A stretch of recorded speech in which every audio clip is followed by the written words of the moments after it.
Welcome students, स्वागत है आप सभी का इस लेक्चर पर। आज हम निबंध के बारे में बात करेंगे। यूपीएससी सिविल सेवा मुख्य परीक्षा 2026 को ध्यान में रखते हुए जुलाई का आज 15 तारीख है और अगले महीने 21 अगस्त से आपकी मुख्य परीक्षा होनी है। और मुझे उम्मीद है कि जिन स्टूडेंट्स को इस बार, जिन उम्मीदवारों को इस बार मुख्य परीक्षा लिखने का अवसर मिला है, उन्होंने अपनी तैयारी अच्छी कर ली होगी। अगर किसी का कुछ बाकी बचा है तो वो कर भी रहे होंगे। हालांकि समय बहुत कम है और ऐसे में आप सभी को आप सभी जी जान से लगे होंगे, हमें उम्मीद है। अगर आपका निबंध लेखन से संबंधित कोई डाउट है तो हमें उम्मीद है कि आज का हमारा ये वीडियो आपके उस सारी समस्याओं का निराकरण कर देगा। इस वीडियो को ध्यान से देखिए। मुझे लगता है कि 15-20 मिनट के इस लेक्चर से आपकी जीवन शायद बदल जाएगी। यूपीएससी में आपके अच्छे अंक आएंगे, इसमें कोई दो राय नहीं है। अगर आपने पहले से ही बेहतर तैयारी कर रखी है तो और अच्छी बात है। कुछ चीजें अगर मिस हो गई होगी तो आज हम अपने इस लेक्चर में इन सारी चीजों को शामिल करने वाले हैं। अगर आप कुछ नोट करना चाहें तो आप भी नोट कर सकते हैं। आज का हमारा जो टॉपिक है वो है यूपीएससी का निबंध।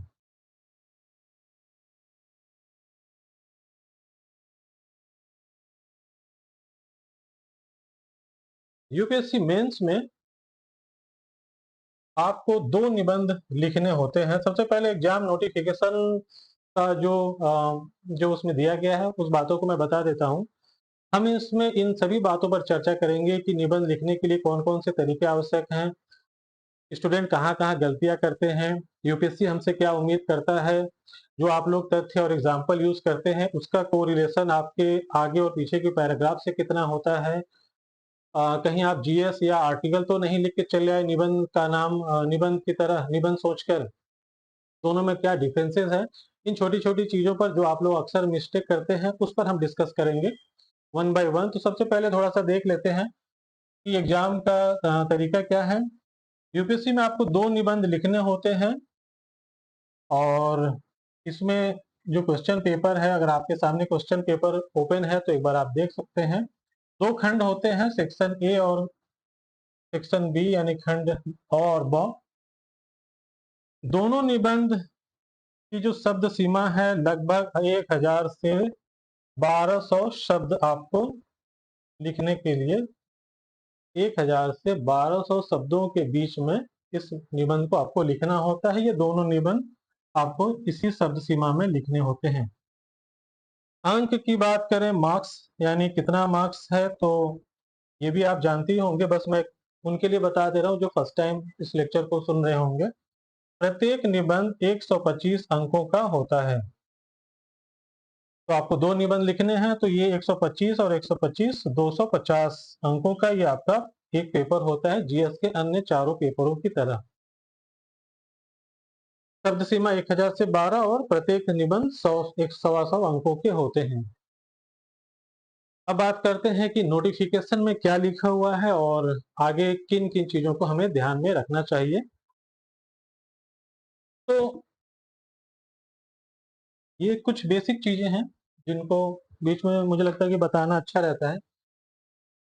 यूपीएससी ने अपने नोटिफिकेशन में बहुत ही कम शब्दों में कुछ आपके लिए इंस्ट्रक्शन दे रखा है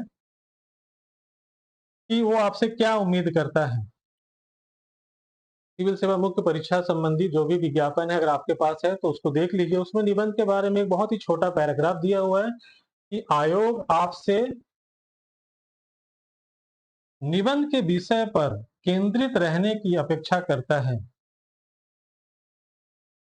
यानी आयोग चाहता है कि जो भी आप विषय, जो भी टॉपिक चूज करें, उस पर जो भी आप अपनी बात लिखें, आप उस विषय पर केंद्रित रहे, फोकस्ड रहे, भटकाव नहीं होना है। हम आगे इस बात को डिस्कस करेंगे कि कैसे चीजें भटक जाती हैं और टॉपिक से कैसे कुछ स्टूडेंट बाहर चले जाते हैं। दूसरा दूसरी बात जो नोटिफिकेशन में लिखी हुई है कि सटीक और सशक्त अभिव्यक्ति। अगर आपकी अभिव्यक्ति अच्छी है तो आपको अच्छे अंक मिलेंगे। सशक्त और सटीक अभिव्यक्ति को श्रेय मिलेगा और उसके लिए अंक दिए जाएंगे। इसमें नोटिफिकेशन में आप देखेंगे कि लिखा हुआ है कि आपको अपने विचारों को सुनियोजित तरीके से लिखने की योग्यता की जांच की जाएगी।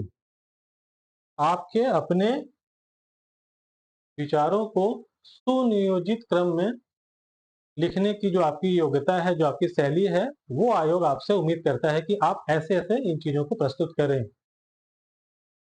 अब समस्या यहीं आ जाती है, इन्हीं 3 चीजों पर आगे चलकर हम इस पर बारीकी से बात करेंगे कि कैसे कुछ स्टूडेंट अपने विषय से भटक जाते हैं। ऐसा क्यों होता है, हम अभी बात करेंगे। अभिव्यक्ति को लेकर भी अक्सर समस्याएं देखी जाती हैं कि कुछ स्टूडेंट की अभिव्यक्ति बहुत ही जनरल तरीके की होती है, उसके लिए उनको डीप स्टडी करने की आवश्यकता है। जहाँ तक अपने विचारों की बात है, तो इस मामले में भी मैक्सिमम स्टूडेंटों में ये एक कमियां देखी जाती है कि वो अपनी बातों को रखने की बजाय अन्य विचारों, किसी और के विचारों पर ज्यादा बल देते हैं या ज्यादा लिखते हैं। तो एक प्रश्न चिन्ह यहाँ खड़ा हो जाता है। तो ये सारी बातें आयोग ने अपने नोटिफिकेशन में बताया हुआ है, आप भी इसको जरूर पढ़ लीजिएगा। अब हम बात करेंगे वन बाय वन, 8-10 पॉइंट है कि कैसे आप एक बेहतर निबंध यूपीएससी मेंस में लिख सकेंगे। इसके लिए जरूरी है कि आप पिछले वर्षों के क्वेश्चंस देख लीजिए। अगर आपके पास लास्ट ईयर्स के क्वेश्चन हैं तो आपको उसे जरूर देखना चाहिए। इसका क्या फायदा है?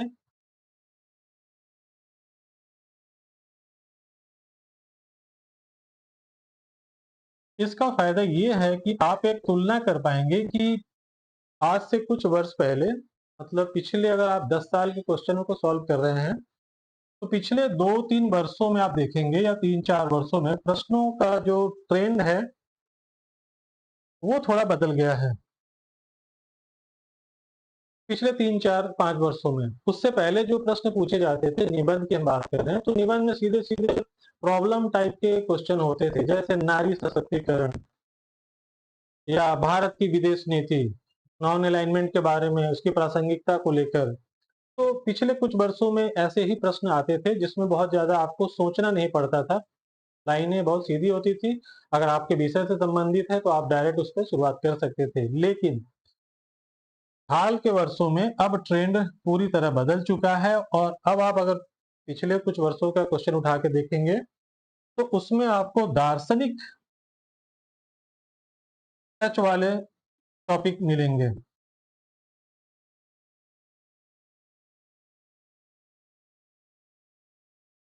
हाल के वर्षों में जो ट्रेंड चल पड़ा है यूपीएससी का पूछने का मेंस में, उसमें टॉपिक का अगर आप अर्थ समझ जाएं सबसे पहले, तो ये अपने आप में आधा जंग जीतने के बराबर है। आ, तो पिछले 2025 में पूछे गए अगर आप प्रश्नों को देखेंगे, या मैं उनका उदाहरण दे रहा हूं, जैसे सत्य कोई रंग नहीं जानता, ये एक आपका टॉपिक है, ये खंड ए में मिला हुआ था। सत्य कोई रंग नहीं जानता। इसी तरह एक टॉपिक था कि बिना बिना लड़े ही दुश्मन को परास्त करना युद्ध की सर्वोच्च कला है। अब आप सोचिए ये किससे रिलेटेड है। एक टॉपिक और मैं आपको बताता हूं कि विचार एक दुनिया खोजता है। विचार एक दुनिया खोजता भी है और एक बनाता भी है। तो इस तरह का जो ट्रेंड अभी चल पड़ा है, ऐसे प्रश्नों को समझना ही अपने आप में काफी चुनौतीपूर्ण है। इसके लिए आपका जो बौद्धिक स्तर है वो बेहतर होना चाहिए, और अगर आप एक बार इन टॉपिकों को समझ जाते हैं तो आपका काम आसान हो जाएगा। हम आगे बात करेंगे कि अब इन टॉपिकों को कैसे डील करना चाहिए। अब सवाल है कि निबंध की आप तैयारी कैसे करें।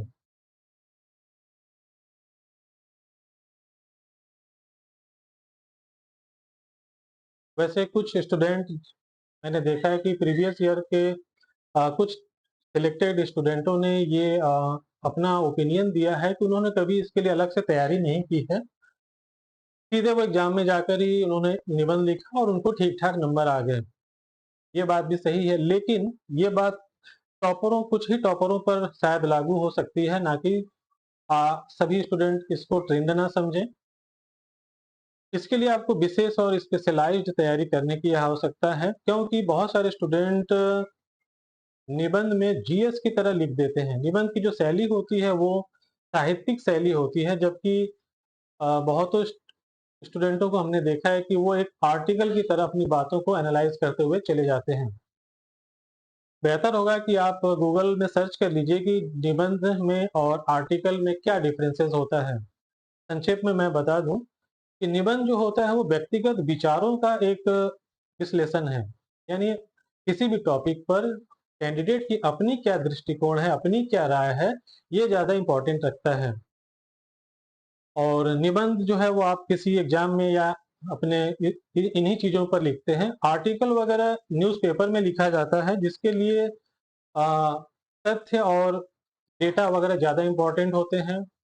आर्टिकल में व्यक्तिगत विचारों या रायों का कोई महत्व नहीं है। उसमें जो भी आपके पास टॉपिक है उससे रिलेटेड जो भी सोर्सेज हैं, आपको उनका एनालिसिस एनालिसिस प्रस्तुत करना होता है। तो ये बेसिक डिफरेंस है निबंध में आर्टिकल में। कुछ स्टूडेंटों की कॉपियों पर हमने देखा है कि वो उन्हें आर्टिकल की तरह ही लिख के चले जाते हैं। तो इन चीजों से आपको बचना है, इस डिफरेंस को आपको समझना है। अगर बात करें कि निबंध की तैयारी कैसे करें, तो इसमें आप सबसे पहले आपका जीएस के जो भी आपका सिलेबस है, उसमें जितने भी आपके टॉपिक दिए हुए हैं, यानी जीएस पेपर 1, 2, 3, 4, इन सबको आप पूरे सिलेबस, यानी जो भी आपके जीएस के मेंस के 4 सिलेबस हैं, विषय हैं, उसके सिलेबस को ध्यान से पढ़िए। उसमें बताए गए सारे टॉपिकों पर बहुत अच्छे से गहराई से आप अपनी तैयारी कर लीजिए। तो आप एक अच्छा निबंध लिखने के लिए आपके पास कंटेंट की कोई कमी नहीं होगी।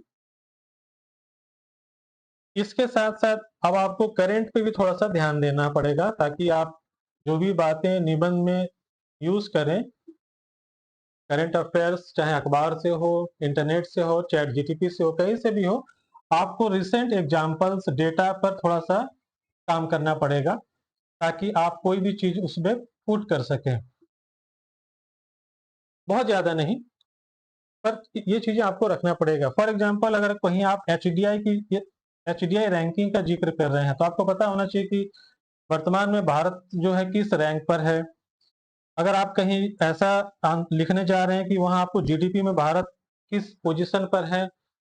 आज ही का मैं एक निबंध देख रहा था कि किसी स्टूडेंट ने लिखा है कि भारत जो है इस समय चौथी सबसे बड़ी अर्थव्यवस्था है। एक दूसरे स्टूडेंट ने लिखा कि भारत पांचवी सबसे बड़ी अर्थव्यवस्था है। जबकि रिसेंट, अभी आज के डेट में अगर हम बताएं, तो भारत चौथी पांचवी से आगे बढ़कर छठवीं स्थान पर पहुंच गया है। तो ये दर्शाता है कि आप, इसलिए करंट के साथ अपडेट होना, और इन चीजों पर जो रैंकिंग वाली बातें हैं, जो अपडेट है, या इकोनॉमिक्स की कुछ चीजें हैं, थोड़ी बहुत ही हैं, तो थोड़ा सा इन पे आपको अपडेट रहना जरूरी है। वरना ओल्ड डेटा और आपके अपडेट न होने का मैसेज चला जाएगा। तो ये सारी चीजें ध्यान में रखना है। जीएस के सिलेबसों पर अच्छी पकड़ बना लीजिए और करंट अफेयर्स पे डेटा वगैरह देख लीजिए। जीएस के कुछ टॉपिक ऐसे हैं जो निबंध के लिए बहुत इंपॉर्टेंट है, थोड़ा सा मैं उस पर डिस्कस कर लूं। अब सवाल है कि कौन कौन से टॉपिक हैं। तो जो जीएस पेपर 1 है, इसमें जो इंडियन सोसाइटी है, ये आपके लिए काफी इंपॉर्टेंट है। भारतीय समाज की अंडरस्टैंडिंग आपको होनी चाहिए। इसमें वैश्वीकरण का भी टॉपिक है, उसको देख लीजिएगा। जीएस पेपर 4 में आप जाएंगे तो इसमें जो इथिक्स के टॉपिक हैं, ये काफी इंपॉर्टेंट है। निबंध में इनका यूज बहुत होता है। इसमें भी एक टॉपिक है, भारत और विश्व के नैतिक विचारक। भारत और विश्व के नैतिक विचारकों का योगदान, दार्शनिकों और विचारकों का योगदान, ये एक ऐसा पॉइंट है जिसका इस्तेमाल आप लोग एग्जाम्पल के तौर पर करते ही हैं। यानी अरस्तु, प्लेटो, कार्ल मार्क्स, चाणक्य, इनके विचारों का समावेशन आप निबंध में करते हैं, और करना भी चाहिए। इससे आपका निबंध बेहतर होता है। तो ये तैयारी का एक अहम पार्ट है। अपने पूरे सिलेबस के टॉपिकों को ठीक से पढ़ ले। मैंने केवल 2 ही रेफरेंस दिया है, इसमें हालांकि बहुत सारी चीजें हैं, आपको दुगना फायदा हो जाएगा। अगला पॉइंट है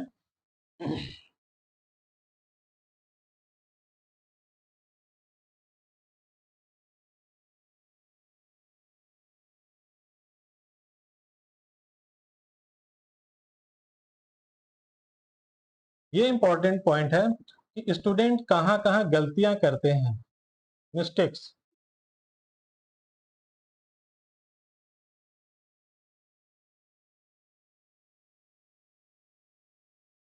ये इंपॉर्टेंट है समझना कि अब निबंध में स्टूडेंट्स कहाँ कहाँ मिस्टेक करते हैं। सबसे पहला है कि विषयगत बातों पर ही ज्यादा फोकस कर देना।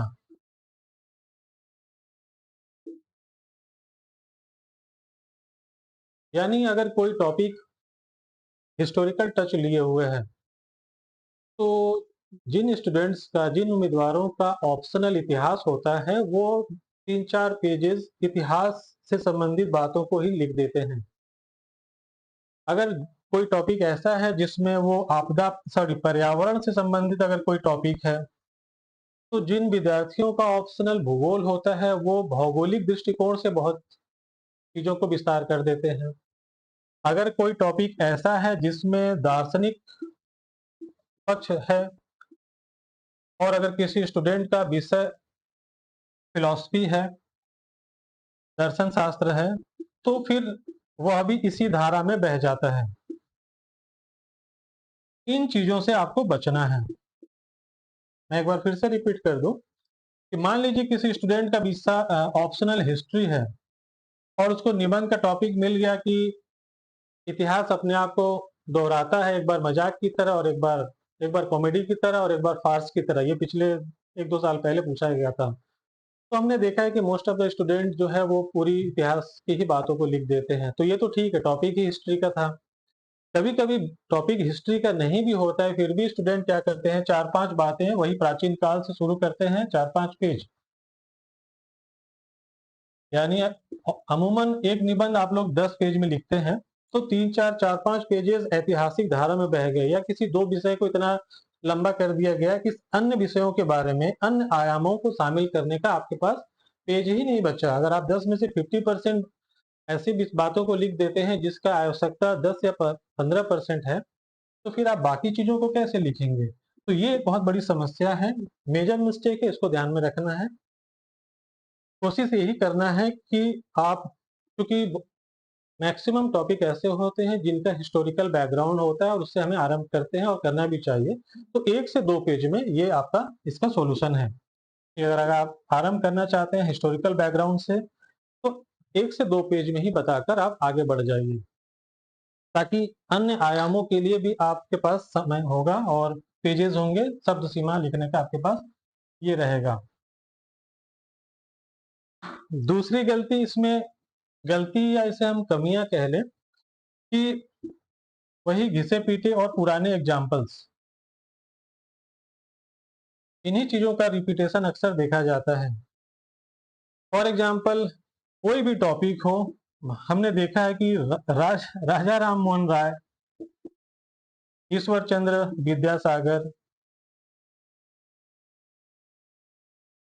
बुद्ध, महात्मा गांधी, इन्हीं 4-5 नामों के इर्द गिर्द ही बच्चे लिख देते हैं।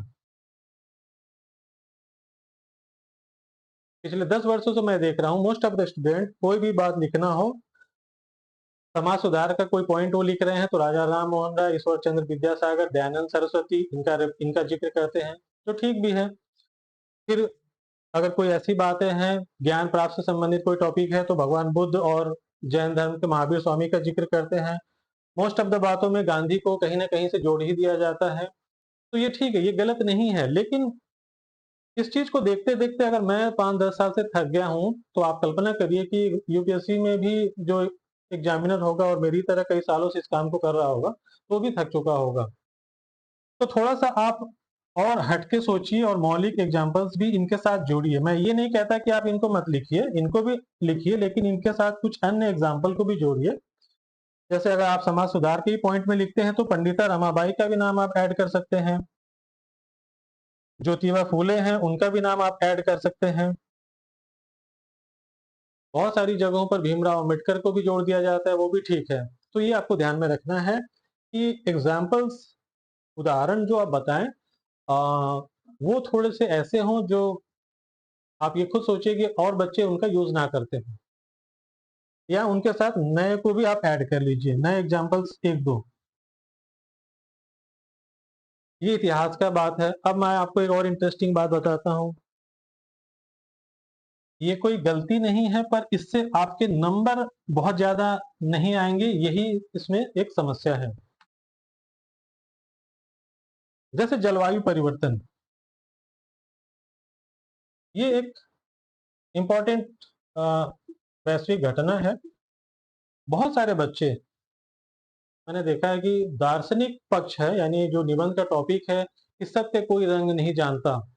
अब आप सोचिए, अगर ऐसा कोई टॉपिक है और उसमें आपने जलवायु परिवर्तन को ऐड कर दिया, करते भी हैं स्टूडेंट, तो बड़ी हैरानी की बात है कि बाय फोर्स आप किसी भी एग्जाम्पल को ऐड करने का प्रयास ना करें। इससे ये पता चलता है कि या तो आपके पास अन्य आयाम ही नहीं है। तो ये बहुत बड़ा एक डिमेरिट्स है आंसर लिखने का, कि कुछ भी चीजें कहीं भी फिट कर दी जाती है। नहीं, इनसे आपको बचने का प्रयास करना चाहिए।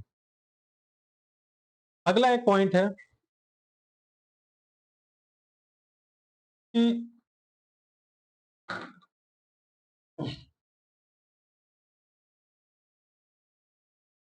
One size fit all.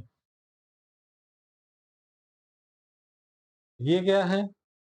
ये एक अ, मुहावरा है, कहावत है, यानी एक ही पैमाने से सब चीजों को नाप देना। वन साइज फिट्स ऑल, यानी अगर एक ही माप है तो आप सारी चीजों को एक ही सांचे में फिट नहीं कर सकते हैं। ये एक बहुत बड़ी डिमेरिट्स है जो निबंध में देखा जाता है। अक्सर बच्चे, क्योंकि क्लास में ये बताया जाता है कि आपको ऐतिहासिक पक्ष लिखना है, दार्शनिक पक्ष लिखना है, दार्शनिक आयाम शामिल करना है, भौगोलिक आयाम शामिल करना है, वैज्ञानिक आयाम शामिल करना है, समाजशास्त्रीय दृष्टिकोण से लिखना है। मतलब 6-7 आयाम आपको बताए जाते हैं। हम लोग भी बताते हैं, कोई इसमें बुराई नहीं है, लेकिन सारे आयाम हर एक केस में फिट नहीं होते हैं, ये आपको समझना है। और यही बहुत बड़ी चूक हो जाती है कि हर निबंध में मैंने देखा है कि स्टूडेंट इन सारे आयामों को फिट करने का प्रयास करते हैं। तो इससे बचने का प्रयास करना चाहिए। ये दिखाता है कि आपका जो बौद्धिक स्तर है, उसमें कहीं न कहीं थोड़ी अभी कमी है। इसी के संदर्भ में वो मैंने जलवायु परिवर्तन वाला उदाहरण लिया कि एक टॉपिक है दार्शनिक, और उसमें स्टूडेंट जलवायु परिवर्तन की समस्याओं को डाल देते हैं, फिर वैश्वीकरण को भी ऐड कर देते हैं। तो इन चीज़ों से बचना बहुत ज़रूरी है। इससे नंबर आपके जो है एवरेज मिलने लगते हैं, और फिर आप कहते हैं कि हमारा शायद हिंदी में हमने लिखा इसलिए कम नंबर मिला क्या? इन चीज़ों को ध्यान में रखना है। अब आगे बढ़ते हैं अगले पॉइंट पर। अगला पॉइंट है कि निबंध को रोचक बनाना बहुत ज़रूरी होता है। रोचक मतलब, अगर आप किसी टॉपिक पर बिल्कुल मशीन की तरह लिखते हैं, तो इससे इसको पढ़ के मज़ा नहीं आता है। मैंने शुरू में ही कहा था कि निबंध जो है वो किसी उम्मीदवार के अपने विचारों का प्रस्तुतिकरण है। इसकी भाषा साहित्यिक और थोड़ा-सा रोचकदार होना चाहिए, ना कि अखबारी आर्टिकल्स की तरह जो आप द हिंदू, इंडियन एक्सप्रेस आदि में पढ़ते हैं। तो सवाल है कि निबंध को हम रोचक कैसे बनाएँ? यानी आपके जो सोचने की शक्ति है, आपका पिछले कुछ वर्षों पहले यूपीएससी क्वेश्चन पेपर में एक लाइन लिखा होता था कि आपका जो एग्जामिनर है वो आपके रचनात्मक तरीके से सोचने की योग्यता पर बल देगा। यानी आपके रचनात्मक तरीके से जो भी टॉपिक दिया गया है उस पर आप कितने रचनात्मक तरीके से सोच सकते हैं और उसको बिना भटकाव के प्रस्तुत कर सकते हैं, इस योग्यता पर बल दिया जाएगा। तो ये रिक्वायरमेंट आज भी है, हालांकि ये शब्द नोटिफिकेशन और क्वेश्चन पेपर से मिसिंग है, पर अप्रोच तो आज भी वही है जो यूपीएससी ढूंढता है। तो सवाल है कि हम निबंध को कैसे और इंटरेस्टिंग बनाएं।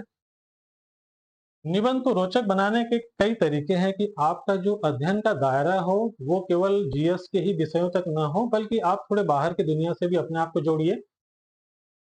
अगर समय मिले बीच में तो थोड़े बहुत क्रिकेट खेल लीजिए, फुटबॉल खेल लीजिए, एक्सरसाइज कर लीजिए, कविताएं पढ़ते रहिए, थोड़े बहुत फिल्में भी देखना कोई बुरी बात नहीं है।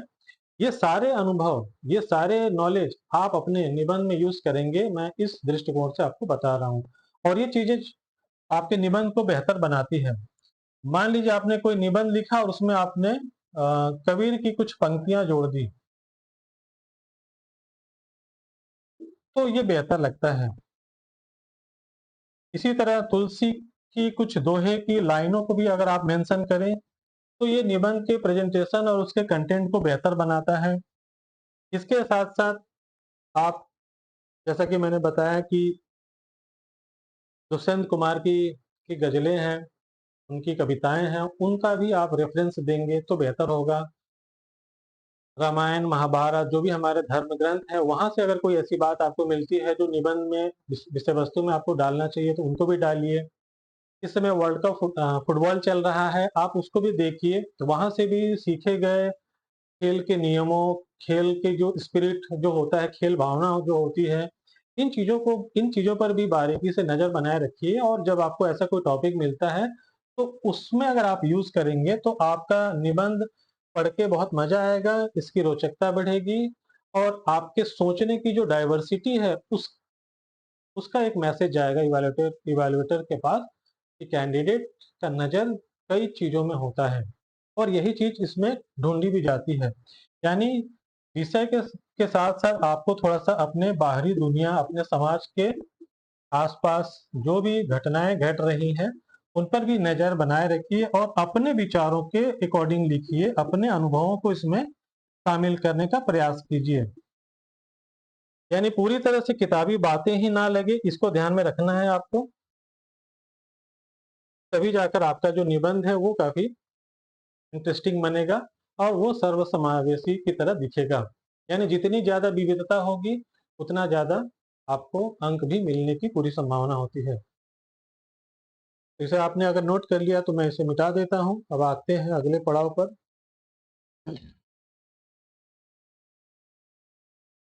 Point number 5। अगला है पॉइंट नंबर 5 कि जो भी हमारा टॉपिक दिया हुआ है, हम हमेशा उसी को जस्टिफाई करने में लग जाते हैं।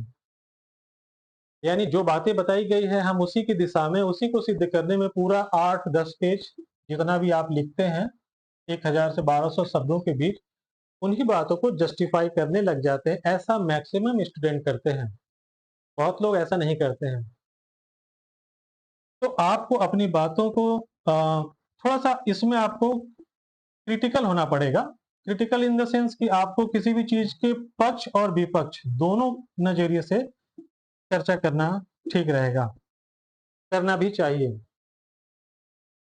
यानी अगर कोई टॉपिक ऐसा है जिसमें आपको किसी समस्या पे बात करना है, तो आप उसके पक्ष में जितने भी पॉइंट लिख रहे हैं वो तो ठीक है, पर आप उसके साइड दूसरे पक्ष को भी बताने का प्रयास करिए कि नहीं, अगर ऐसा है तो इसका ये पक्ष भी हो सकता है, या वहां से आप क्वेश्चन उठाइए।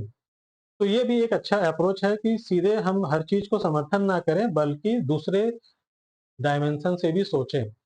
इससे आपके अलग सोचने की क्षमता का परिचय मिलेगा, और ये आपके निबंध पर अच्छा नंबर दिला सकता है।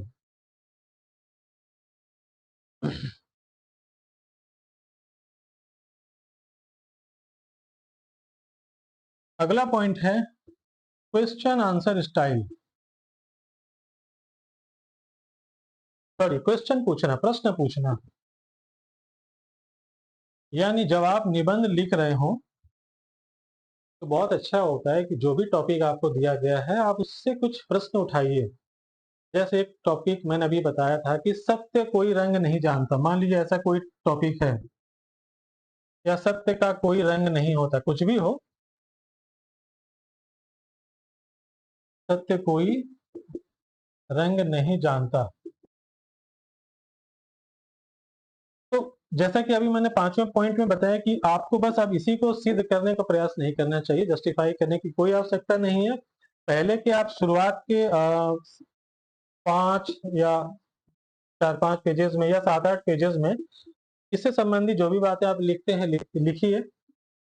हाँ, बीच बीच में क्वेश्चन आपको इस पे पुट करना चाहिए कि सवाल है कि जैसे सत्य कोई रंग नहीं जानता, तो आपके मन में ये प्रश्न आना चाहिए कि क्यों, आखिर ऐसा क्यों, क्या ये बात सही है।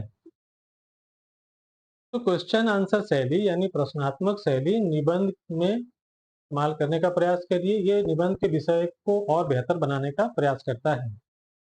इससे आपकी बौद्धिक क्षमता का परिचय होता है, तो इसे आपको ध्यान में रखना चाहिए। अब सवाल है कि कितने प्रश्न उठाएंगे। कुछ स्टूडेंट कई सारे प्रश्न उठाते हैं। बेहतर होगा कि आप 2 से 3 या बहुत ज्यादा हो तो 4 प्रश्न आप टॉपिक से रिलेटेड अपने आंसर में लिखने का प्रयास करिए। यहाँ एक बहुत बड़ी गलती हो जाती है कि स्टूडेंट टॉपिक से इतर 3-4 क्वेश्चन तो लिख तो देते हैं, फिर वो टॉपिक को छोड़कर अपने प्रश्नों का आंसर लिखने में बह जाते हैं। तो ये विषय वस्तु से थोड़ा-सा भटकाव महसूस होने लगता है, इससे भी आपको बचना है। अगर आप 2-3 प्रश्न ही ले रहे हैं जो बिल्कुल टॉपिक के अकॉर्डिंग होना चाहिए कि अगर ऐसा है तो क्यों है, फिर उसके बारे में ही आप चर्चा करें, यानी टॉपिक से कनेक्टेड ही रहें, बाहर नहीं, अलग नहीं होना है, विचलन नहीं होना है, इसको ध्यान में रखना चाहिए। ये भी अक्सर हो जाता है। तो ठीक है। तो स्टूडेंट्स, मुझे उम्मीद है कि एक बेहतर निबंध लिखने के लिए जितनी भी बातों को ध्यान में रखने की आवश्यकता थी, हमने उन सबका इसमें डिस्कशन किया। और एक आध पॉइंट अगर कहीं मिस हो गए होंगे तो वो आप स्वयं भी उसको पढ़ सकते हैं। हो सकता है आपने भी नोट्स बनाया हो तो उसको उसमें ऐड कर लीजिएगा, या कभी और किसी लेक्चर में हमें अगर आता है तो हम उसको ऐड कर देंगे। मोटी-मोटी यही बातों पर मोटे-मोटे तौर पर अगर हम कहें तो इन्हीं बातों का ध्यान में रखना है कि विषय से भटकाव नहीं होना है। एग्जाम्पल वही डालिए जो रेलेवेंट हो, जो नए हो। कई बार स्टूडेंट केवल कुछ गिने-चुने आईएएस अधिकारियों का ही नाम डालते रहते हैं, जैसे दुर्गा शक्ति नागपाल, अशोक खेमका, किरण बेदी, जबकि कुछ और भी अधिकारी हैं जो अपने क्षेत्र में बहुत बेहतर काम करते हैं। तो एग्जाम्पल्स जितने अच्छे और नए डालेंगे उतना अच्छा रहेगा। भटकाव नहीं होना है, अपने विषय को बढ़ाकर नहीं लिखना है। बीच-बीच में कविताएँ, गज़ल, पंक्तियाँ, दार्शनिक विचार, इन बातों का भी समावेशन करें। अगर आप इकोनॉमिक्स का कोई डेटा लिख रहे हैं तो बिल्कुल लेटेस्ट लिखने का प्रयास करें। ये सारी बातें लिखकर और एक बेहतर कंक्लूजन के साथ निबंध को समाप्त करने का प्रयास करिए। निश्चित तौर पर आपके अंक 125, 30, 40 या उसके आगे भी जा सकते हैं अगर आप इन बातों को ध्यान से रखेंगे तब।